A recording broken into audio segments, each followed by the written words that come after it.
Hello, I want to welcome you to the Power of Our Story. We are a community where veterans, first responders, and all protectors can connect, share their experiences, and heal together.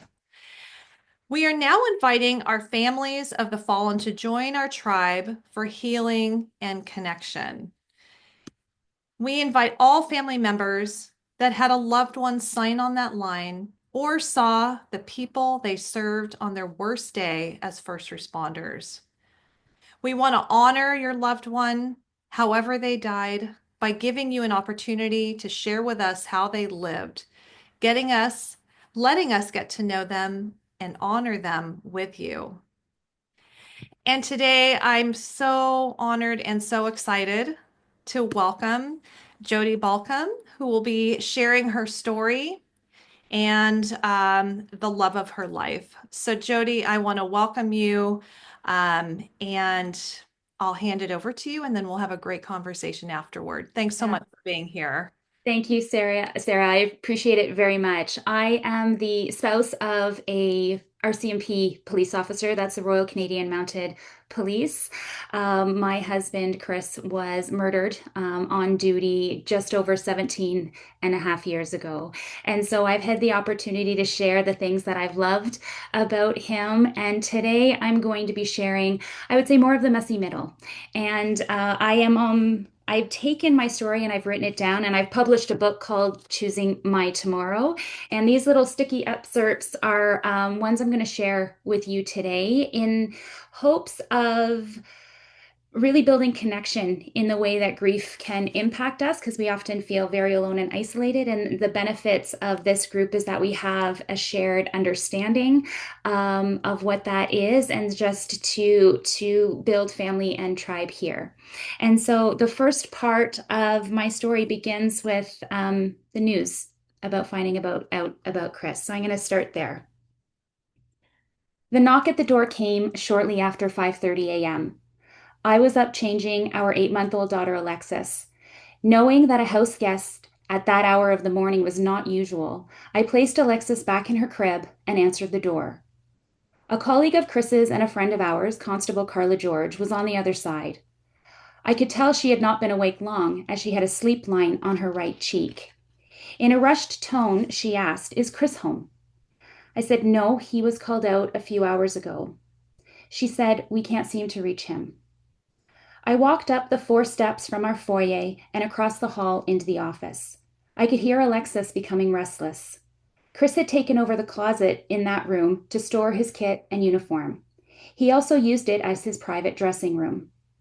It appeared as usual. A wooden desk and chair were on the wall adjacent to the door, with a dresser and a bookshelf opposite. On the dresser, I noticed Chris's portable radio, and I yelled down from the office, "Oh, I know why you can't reach him."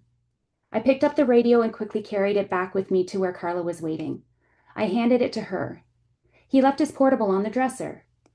She received the radio from me, and before promptly leaving the house, she said, "We'll be in touch." I closed the door behind her, feeling a strange sense of isolation wash over me. The sound of the latch clicking shut echoed in my ears, and I made my way back to Alexis. As I bounced our baby girl on my hip, my mind was racing. I called my friend Cindy, who lived just down the street. I knew that I would be waking her up. It was Saturday morning on Thanksgiving weekend. Of course, people without children were still sleeping. Taking a deep breath, I dialed her number, my hands shaking as I held the phone to my ear. As it rang, my heart pounded in my chest, the sound reverberating through every fiber of my being. Cindy finally answered, her voice groggy with sleep. I struggled to find the right words, my voice breaking as I tried to convey the news. "Chris is missing. Carla just came by the house. They don't know where he is. Can you come over?" The weight of those words seemed to hang in the air, heavy and unyielding. "I'm on my way." As I anxiously waited for her, my gaze absent-mindedly fixed on the sheer curtains hanging in the front bay window of our living room.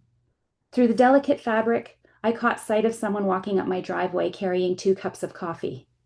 Before I could reach the door, a police car pulled in. Out jumped Corporal Mike Carter, and I realized that the person with the coffee was his wife, Carla. I guessed he was arriving with an update. He met me at the door and told me they had found Chris. He had been rushed to the hospital. The gravity of the situation hit me like a tidal wave, and in my state of shock, I realized that I was still wearing my maternity pajamas. I murmured, "I need to change my pants." Mike simply said, "Hurry." I rushed to change my clothes as quickly as possible, my hands trembling as I struggled to compose myself. Cindy arrived just as I finished dressing.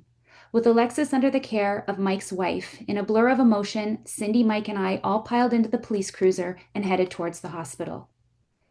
Hay River had a population of just 3,500, so the hospital was small and limited in its resources, providing only essential care and services. During emergencies, the staff worked to stabilize patients, preparing them for a medevac by air ambulance to larger centers like Yellowknife or Edmonton.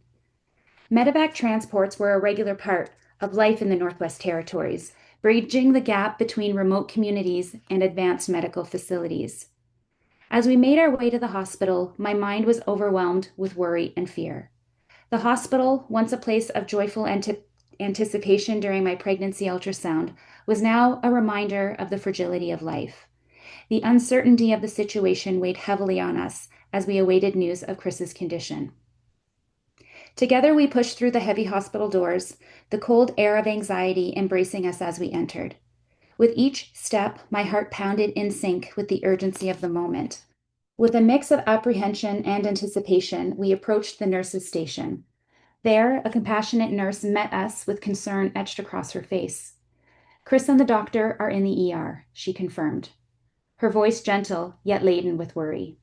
My mind swirled with questions and fears. Suddenly, my attention was diverted to the left by the sound of quick, heavy footsteps. My head snapped in that direction, and I saw a nurse sprinting towards us with determination that mirrored my racing mind. Without hesitation, she veered sharply around the corner and disappeared into the depths of the ER's back room, undoubtedly attending to that pressing emergency. My heart pounded and a knot formed in my stomach, and I could sense the seriousness of the situation unfolding. In that moment, the gravity of the situation became more clear.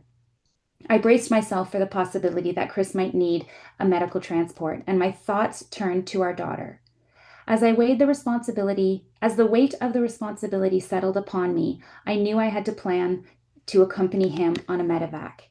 It was my practice to puree Alexis's food and freeze it in ice cube trays.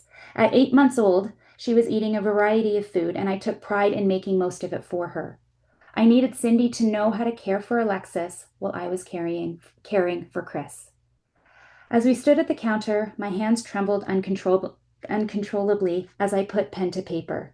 The gravity of the situation weighed heavily on me, and my emotions threatened to overwhelm my attempts at writing. Sensing my struggle, Cindy took the pen and asked me to dictate the details. 2 cubes of banana for breakfast with barley cereal, 2 cubes of sweet potatoes, and 1 cube for chicken for lunch. I managed to say, my voice wavering as the words escaped my lips. Before I could continue with dinner plans, Mike appeared and gently guided me away from the nursing station. He led me down a small hallway, the same one where we had seen the nurse rushing earlier. The room he ushered me into was small, its cramped walls amplifying my sense of confinement and anxiety. It enclosed me in a space that mirrored the overwhelming weight of the news I was about to receive. With 2 chairs and a small table as the only furniture, Mike motioned for me to sit in the chair nearest the door.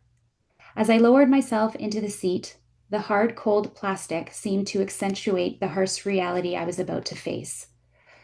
My body leaned forward, as if seeking any clue or reassurance in the confines of the room. Mike closed the door behind him, creating a cocoon of privacy in which to deliver the news. He knelt down beside me, his hand gently resting on my right knee. I turned to look into his eyes, and in that moment, a wave of realization washed over me. I knew what he was about to say before the words ever left his lips. "He's gone," Mike said softly.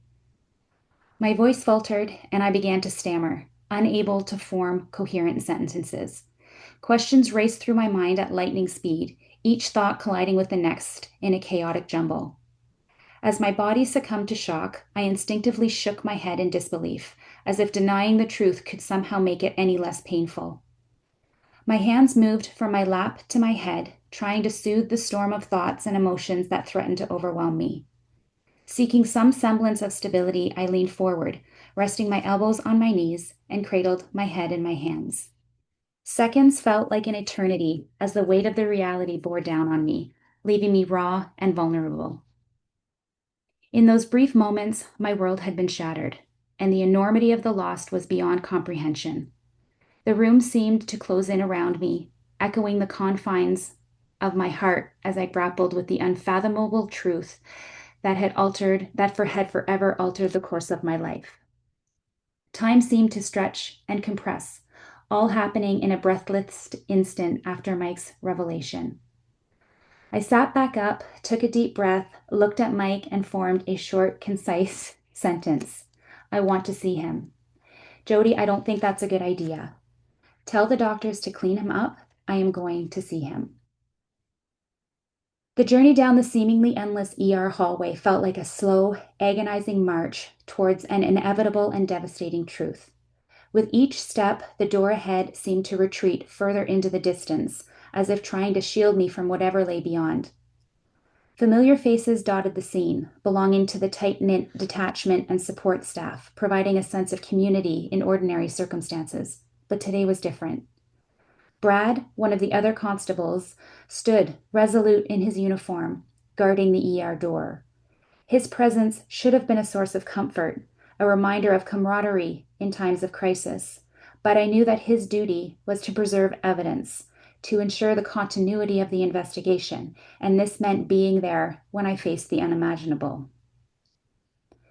Crossing the threshold of the door, my heart weighted heavy. There, on a gurney, lay my beloved husband Chris, covered by a stark white sheet.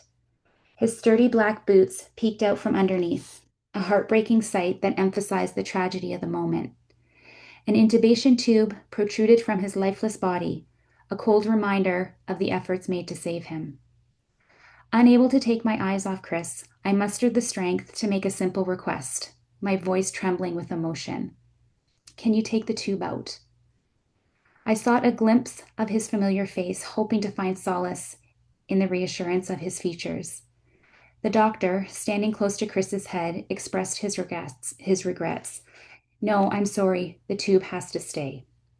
His voice was filled with compassion, but he was unable to grant my wish. As the doctors began to reveal the extent of Chris's injuries, my heart clenched in anguish. Multiple gunshots had torn through his body, each wound a painful testament to the senseless act that had robbed him from us. I would come to learn from the autopsy report that Chris had been shot 4 times.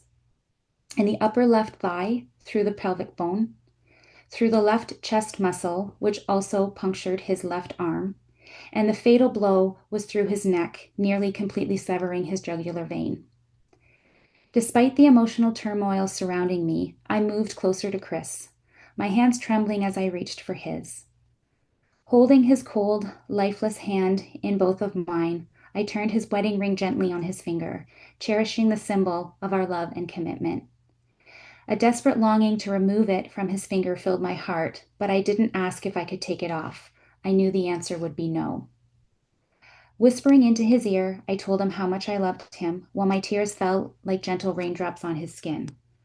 With a tender touch, I stroked his smooth forehead, my thumb tracing the familiar contours. It felt as though he was just sleeping, his strong presence somehow still there. In the background, Brad struggled to contain his emotions, a mirror of my own heartache. It was a surreal and devastating moment, and one that will be forever etched in my memory. Sitting beside Chris, holding his hand tightly, I could hear the rhythmic ticking of the clock in the background, a reminder of time slipping away. My eyes wandered to the wall opposite me, where containers and supplies adorned the space. The blue containers, each with crooked labels, seemed to draw my attention, and I couldn't help but imagine myself straightening them out if I worked there. It was as if my mind was grasping for any semblance of normalcy among the chaos. Amidst the heartache, a rational part of me questioned how long I should stay at his side. I knew that nothing I could do could bring him back to life, and yet leaving felt like an acknowledgement of the reality that awaited me. a future without him. The minutes passed like an eternity, and with each moment, the distance between the life I had known and the unknown future seemed to widen. Summoning the courage to take a brief respite, I asked the nurse if I could use the washroom attached to the ER. Walking down the sterile hallway, I couldn't help but notice the Crocs shoes I had hurriedly slipped on when I fled the house, now tracking blood with each step. It was a reminder of the tragedy that had unfolded just a short time ago. Glancing back at Chris one last time, I passed Brad. Returning to the small room where my life had been forever changed, I knew this was just the beginning of a long and painful journey of grief and healing.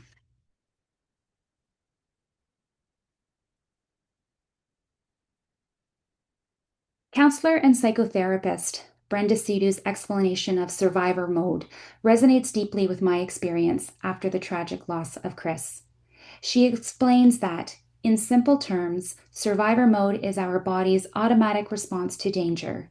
This can lead to that fight, flight, freeze response.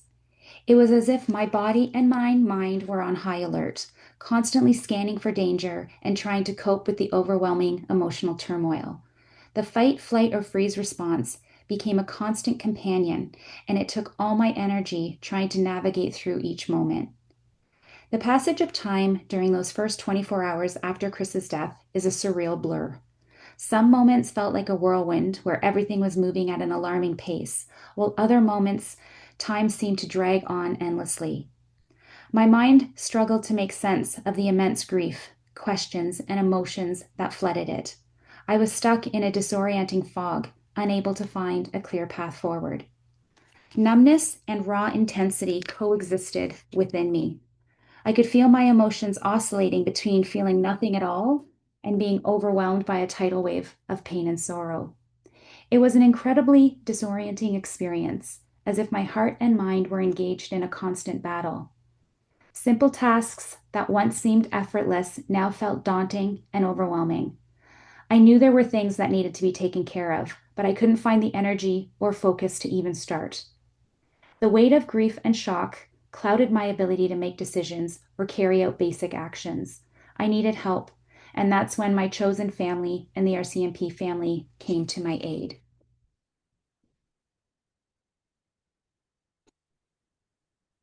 In the aftermath of Chris's murder, I found myself grappling with that overwhelming flood of emotions and questions that seemed to have no easy answers.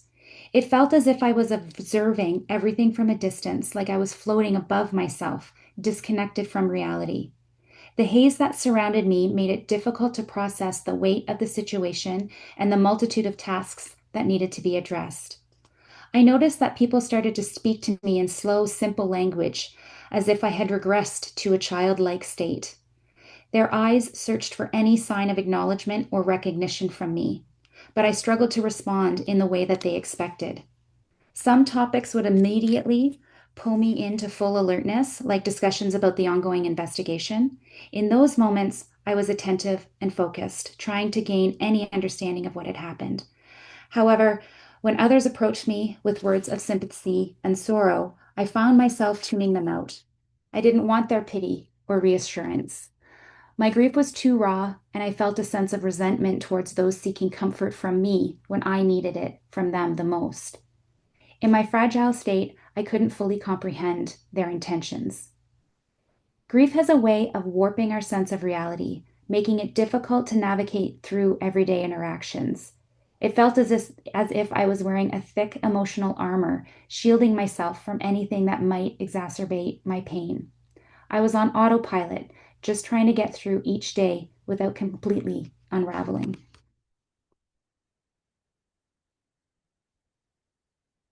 I found myself grappling with the concept of the human experience after death. My belief in the existence of the soul led me to imagine that Chris had been released and became part of a greater community of angels and spirits that guide and protect their loved ones. Despite this spiritual understanding, I couldn't help but project human emotions onto his deceased body. It was too raw and new to accept that the vibrant man I had married and the father of our child was no longer experiencing the world as I knew it. In my heart, I wanted to believe that he was now in a better place, a place I called heaven, where he could continue to watch over Alexis and me from another plane of existence. I grappled with my faith during those days. I struggled with the concept of God's plan. How could such a tragedy be part of any divine plan? I questioned why God would allow such evil and violence to occur in the world and why there was so much suffering and injustice. These questions had occurred to me for years, and now they intensified in the face of this tragedy. While organized religion has caused strife and conflict, I sought solace in spirituality, believing that Chris's essence and soul remained accessible to us. I clung to the idea that he would continue to guide me in parenting Alexis from beyond this earthly realm. I wanted to feel his presence as I provided comfort to our daughter. In the nights that followed Chris's death, I would tell her, Mommy and Daddy love you, and Daddy is watching over you from heaven. This ritual continued for nearly a year, serving as a source of reassurance and hope for both of us in the midst of our grief.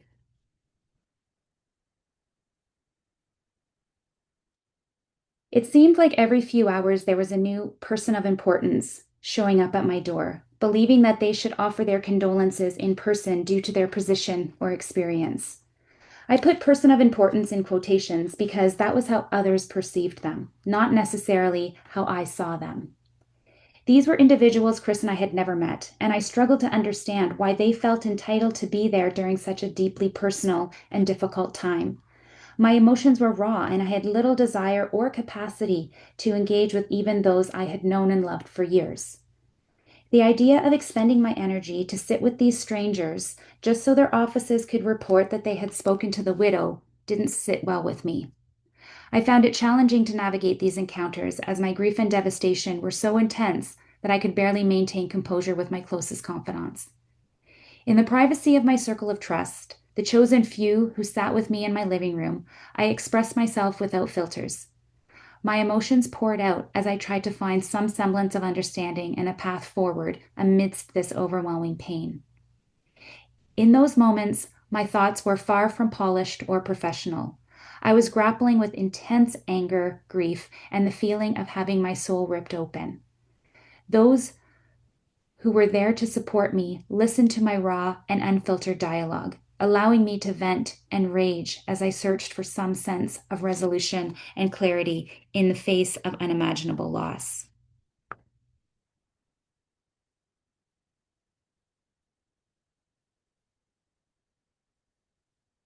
The next morning, I prepared to travel to Ottawa. Leaving my house felt like stepping into an unknown abyss of grief.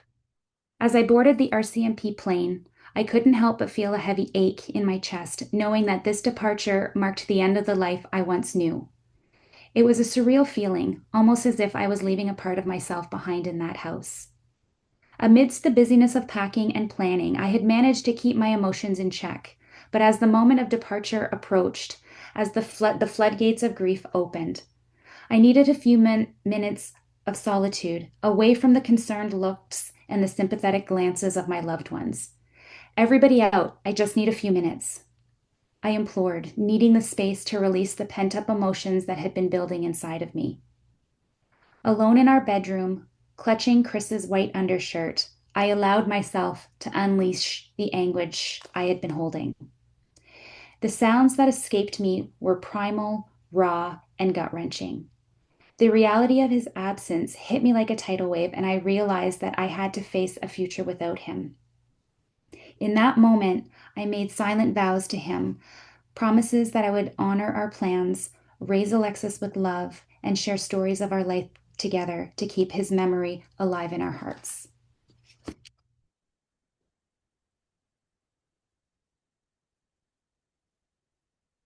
Looking back, the morning after Chris's body arrived stands as one of the most arduous to endure, rivaling even the day of the funeral in its emotional intensity.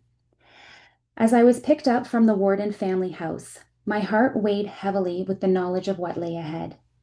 As I stepped into the funeral home, the atmosphere enveloped me in an unusual sense of calm. The hushed tones and the faint scent of flowers mingled in the air created an eerie stillness that contrasted sharply with the emotions that were swirling inside of me. The funeral home director approached me with a gentle and understanding demeanor, ready to assist us in this sober task. Handing over Chris's wedding ring felt like surrendering a piece of my heart. The weight of its significance and the finality it represented was almost unbearable. The director carefully took the ring, recognizing the depths of its meaning, and assured me that everything would be done with utmost care and respect. He gently guided me to a room displaying caskets, reminding me that I had to select one suitable for Chris's tall frame. As I looked at the two options before me, my heart sank. It was a decision I never thought I'd have to make at this stage of my life. My mind raced, trying to imagine what Chris would have chosen. In the end, I settled on a dark cherry wood casket, hoping it reflected his taste with dignity. Then came the task of designing the funeral card, a tribute to the man who meant the world to me. My emotions were raw as I flipped through verses and poems, searching for the words that could capture the essence of Chris's spirit. A poem pulled from Facebook caught my eye, and it resonated in my heart, and I knew it was written just for him. A Mounties died, his family grieves, amidst the autumn's falling leaves. Gentle smile, manner, and wit, for you, for me, for all of us. Taken by a vicious crime, taken long before his time. Sam Brown belt and Stetson hat, scarlet tunic, creased so flat. His horse stands by with empty saddle, head hung low from the final battle. And now he lies with comrades near, attention they stand, on their cheek a tear. As he starts his last parade, from our hearts he'll never fade. A Canadian son who gave his best, a Canadian hero now at rest. Written by Gareth Dugard. In that quiet room, surrounded by caskets and funeral cards, I grappled with the reality of saying goodbye to the love of my life. Each decision felt like another step away from the life we had dreamed together, but I knew that I had to be strong and make the choices that would honor Chris and his memory. I had 3 visitations to make it through, 1 on Saturday evening and 2 on Sunday. Walking into the church, I couldn't shake the knot in my stomach as I met with the presiding priest. Michelle had prepared a list of readings, but the truth was that I didn't want to engage in any talk of God or religious reassurances. It felt like a painful reminder of the questions and the anger that had been brewing inside me since Chris's death. I let others in the room handle the details, desperately trying to keep myself composed.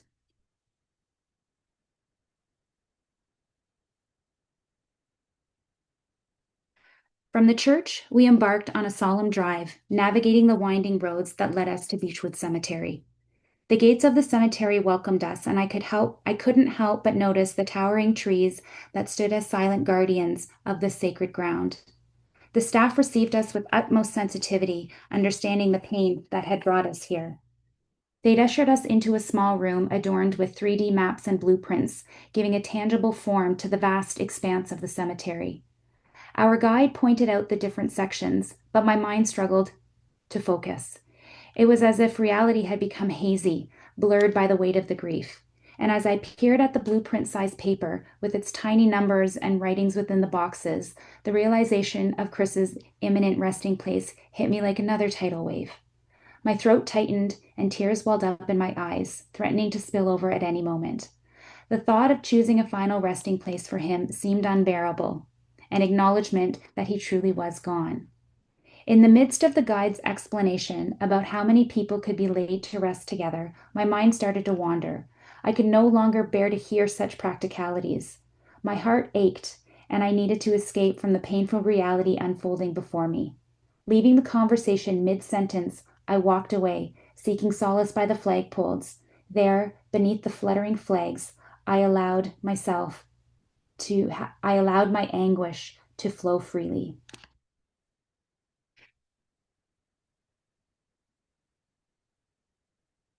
Sunday afternoon and evening dragged on with a sense of repetition and weariness. The constant stream of mourners offering their condolences felt like an unending marathon of politeness and gratitude. As each person approached, I mustered the strength to say, "Thank you for coming," over and over again. But inside, I felt drained and overwhelmed by the sheer magnitude of it all. Meeting people I didn't know under these circumstances, feeling like I was on display, was anything but comforting. I longed for a moment of solitude, a chance to escape the flood of sympathetic eyes and the weight of their expectations. Yet there was a sense of duty that pushed me forward. I felt an obligation to be the brave widow, to put on a strong front, and to represent Chris with dignity and grace.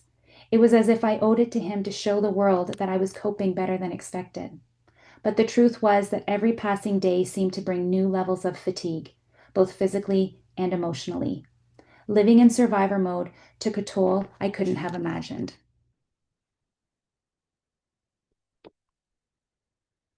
This is now the day of the funeral. At the funeral home, we had our private moment with Chris before the ceremony. I brought Alexis with me, unsure of how she would react. As I held her, she playfully touched the edge of the cherry coffin with her tiny hands and feet, her curiosity unaware of the significance of the moment. She reached towards Chris's head, and I watched with a mix of pain and tenderness as she interacted with the man she would never fully know. As the clock ticked, I knew we had to keep a schedule. I handed Alexis to my mom, and I went back for my own moment. I gently pried Chris's hands apart, my heart heavy with a mixture of sorrow and determination. They had been glued together during the preparation, as if they wanted to preserve the last touch of warmth he once offered. With a determined jerk, I managed to separate his left hand from his right, feeling the weight of this final gesture. His wedding ring slid off his fourth finger and onto my thumb. The precious gold band felt both familiar and foreign, a reminder of the life we once shared together. Clutching it tightly, I knew it would now serve as a cherished keepsake, a tangible connection to the man that I love. With trembling hands, I carefully placed a 4x6 photo of the three of us between Chris's hands. The image captured moments of pure joy at Alexis's baptism, a snapshot of time when life was full of promise and hope. The photograph felt like a small lifeline, a reminder of the beautiful life we had created together. As I looked down at his still form, my heart ached for the dreams and the plans we had shared, now shattered by the cruel hand of fate. Tears welled up in my eyes, but amidst the pain, I felt a sense of peace, knowing that I had the opportunity to say my farewell in my own way, to offer my love and gratitude one last time. Taking a deep breath, I let myself be present in that moment, honoring the life we had together and the love he had given me. The funeral director signaled it was time to close the casket, offering me the option to stay if I wished. I chose to stay, needing this closure, even if it was heart-wrenching. I watched as Chris's body was slowly lowered to lie flat, and the lid was closed, sealing our final moments together inside. My throat tightened, and I took a deep breath. I congratulated myself on making it through this phase of the process. It was a moment of silent acknowledgement of my strength and a small victory as I endeavored to make it through the next few hours.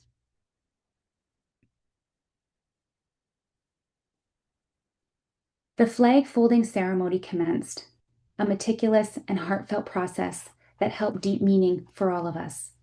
The Canadian flag, which had draped Chris's casket, was now being folded with the utmost precision, each fold symbolizing a different aspect of service and sacrifice. When the tightly folded triangle was handed to me, I held it with both hands, feeling the weight of its significance. I knew the flag was not just a piece of fabric. It represented the love, bravery, and dedication of the man I had loved and lost. I wanted to honor it with the same reverence and care that had been put into preparing it for me. This remains my final recollection of the day of the funeral. While photographs capture my presence during the evening at other events, my mental capacity had peaked. I operated on autopilot, carried unconsciously by the flow. It was as though my survival instincts had activated to shield me.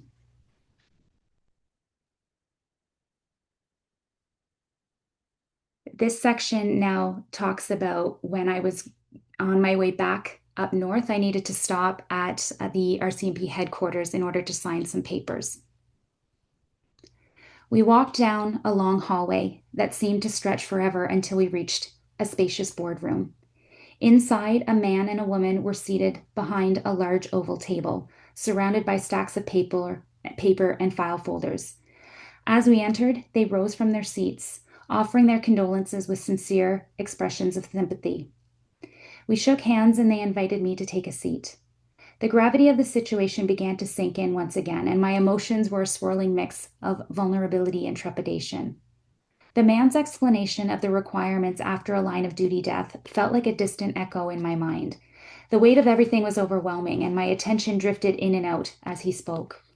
I mechanically signed forms, acknowledging things I could hardly comprehend in the haze of the moment. Everything was fine until the woman started speaking. "This is what we're going to do for you, Julie. We are going to get an advance on the life insurance and encase Chris's badge in acrylic as a memento." Without a word, I stood up and I walked out of the room. I sought refuge in a nearby washroom, needing a moment to collect myself. In that moment, I firmly moved into the anger stage of the grief cycle. How dare the shooter put me in this position, not only to carry on as an only parent, but must subject myself to these processes? How dare they talk to me about money when I've lost the love of my life? How dare they say they're going to encase Chris's badge in acrylic as a memento when I know full well they encase badges so they can't be used to impersonate a police officer?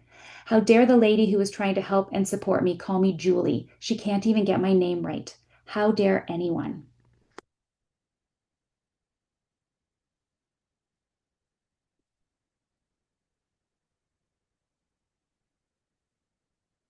With my family returning to their homes after the memorial and the recent news of another RCMP death, time alone became both a blessing and a burden as I embarked on the process of grieving. On one hand, I craved those moments of solitude because I needed a respite from people, the constant condolences, and the overwhelming support. Yet on the other hand, being alone meant facing my emotions head on, and that was daunting. For so long, I had been in survivor mode, functioning on autopilot and numbing myself to the pain. It was easier to go through the daily motions when it was in a state of emotional detachment. Numbness was a cocoon that shielded me from the rawness of my grief. As I settled back into the familiarity of my home in Hay River, that numbness began to wane. The relentless fight or flight response that had gripped me was slowly releasing its hold. I knew I had to confront the hurt and allow myself to feel the pain if I wanted to move forward. Grief was not something I could escape or suppress forever. It demanded to be felt, acknowledged, and processed. The conflicting emotions surged within me, creating that whirlwind of sorrow, anger, and vulnerability.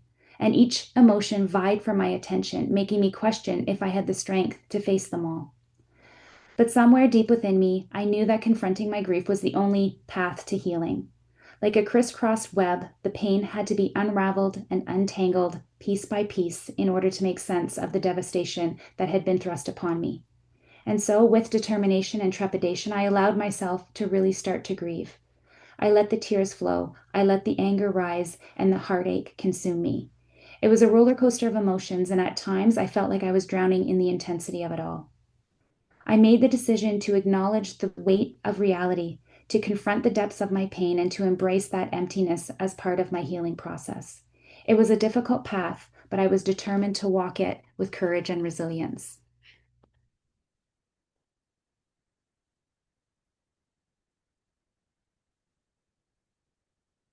I'm going to fast forward to the first stage in the judicial process.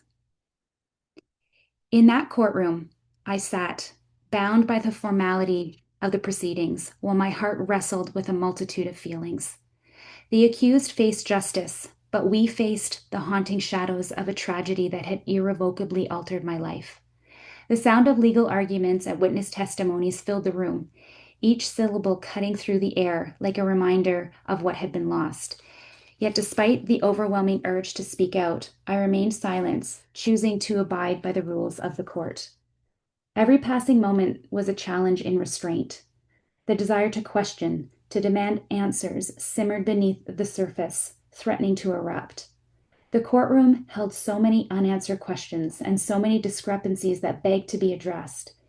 In an attempt to preserve my thoughts and concerns, I turned to journaling, a place where I could capture my raw emotions, my observations, and the unspoken inquiries that gnawed at my mind. Each entry served as a record of the anguish, the disbelief, and the overwhelming need for answers. So that's going to be where I leave this section of our story, um, that messy part before the lessons learned. Okay, Jody. Oh my gosh. Thank you. Thank you so much for sharing about what happened. I feel like um, you gave us a very sacred story.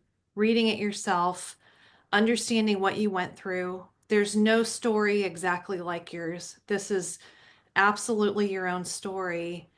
And yet, I feel like you so deeply were able to share um, so many human responses to tragedy and trauma that I think is very rare. I Mm, think it's very rare to have that so articulated. And so, what you presented today was not only a really tough story of what happened to you, just unbelievable. And I'm so sorry. Um, mm, and, just to really hear a deep story of what people go through. You don't hear this side. You don't hear having to keep going after a trauma like this happens to your loved one. And yet, I feel like you have given such a huge gift to so many others in how to process your feelings, how to um, be observant of what's going on in you, and to journal that so that you can make sense of what mm. happened. So I cannot thank you enough for coming on and sharing this gift and helping other people process their stories. So, with that, before I shut off the recording, is there any last words that you'd like to mention during this time before we open it up to discussion? This was the first time that I've put all of those segments back to back.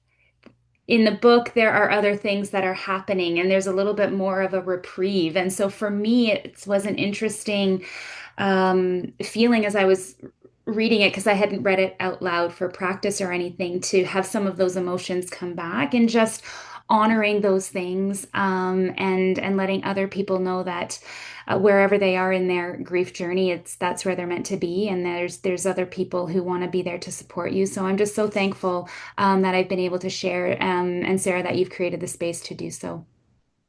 It's an honor. Thank you so much, Jody.